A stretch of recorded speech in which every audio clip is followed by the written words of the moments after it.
guys see the notion of branding, not only in terms of branding, how does it really relate back to the projects you guys actually work on? Thanks, Paul. And branding is the key driver, actually. It even comes before we start doing pro forma and looking at things. I think many people here know our Xintiandi brand and the Tiandi or Heaven and Earth brands we have in 9 communities all throughout China now.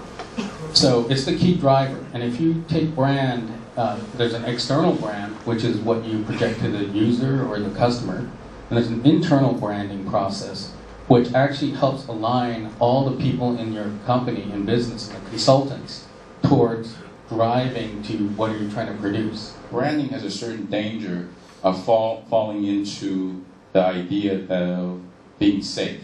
How do you guys address that issue? How does innovation, how does creativity then comes in? Designers and creative people come in really as a key part of the innovation ecosystem because you see new things. The process and the way designers think, the layering and not just linear thought is very critical to fostering innovation. And also, and the key is knowing when to say no as well.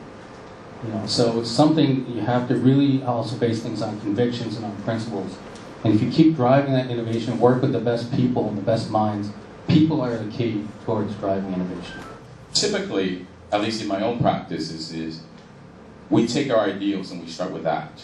And then we always have to go through what's called value engineering to bring it back, which means it's a process of compromising. But in terms of from your position, looking at the notion of design and innovation, how do you deal with that? I think the attitude I take is about optimization.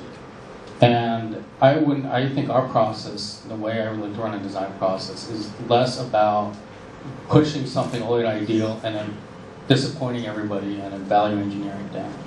I see it more as a Hegelian dialectic. We set goals together in the beginning of the process, and I have a couple of close colleagues here that can attest to this.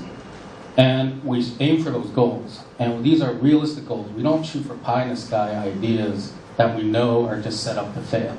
So these are all substantive, and they're all achievable, and they all leverage each other.